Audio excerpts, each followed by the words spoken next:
حضرت ابو ہریرہ رضی اللہ عنہ یا حضرت ابو سعید رضی اللہ عنہ سے روایت ہے کہ غزوہ تبوک کے دن سفر میں لوگوں کو زاد راہ ختم ہو جانے کے بنا پر فاقے لاحق ہو گئے۔ انہوں نے کہا، اللہ کے رسول، اگر آپ ہمیں اجازت دیں تو ہم پانی ڈھونڈنے والے اونٹ ذبح کر لیں، ان کا گوشت کھائیں اور ان کے چربی کا تیل بنائیں۔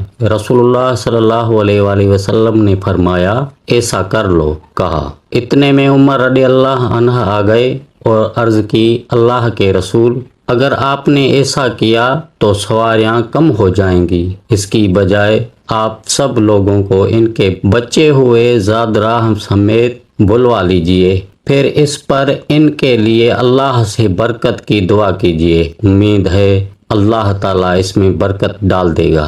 رسول اللہ صلی اللہ علیہ وآلہ وسلم نے فرمایا، ٹھیک ہے۔ حضرت ابو ہریرہ یا ابو سعید رضی اللہ عنہما نے کہا، آپ نے چمڑے کا ایک دسترخوان منگوا کر بچھا دیا، پھر لوگوں کا بچا ہوا زاد راہ منگوایا۔ حضرت ابو ہریرہ یا ابو سعید رضی اللہ عنہما نے کہا، کوئی مٹھی بھر مکئی، کوئی مٹھی بھر کھجور اور کوئی روٹی کا ٹکڑا لانے لگا، یہاں تک کہ ان چیزوں سے دسترخوان پر تھوڑی سی مقدار جمع ہو گئی۔ حضرت ابو ہریرہ یا ابو سعید رضی اللہ عنہما نے کہا، رسول اللہ صلی اللہ علیہ وآلہ وسلم نے اس پر برکت کی دعا فرمائی، پھر لوگوں سے فرمایا، اپنے اپنے برتنوں میں ڈال کر لے جاؤ۔ سب نے اپنے اپنے برتن بھر لیے، یہاں تک کہ انہوں نے لشکر کے برتنوں میں کوئی برتن بھرے بغیر نہ چھوڑا۔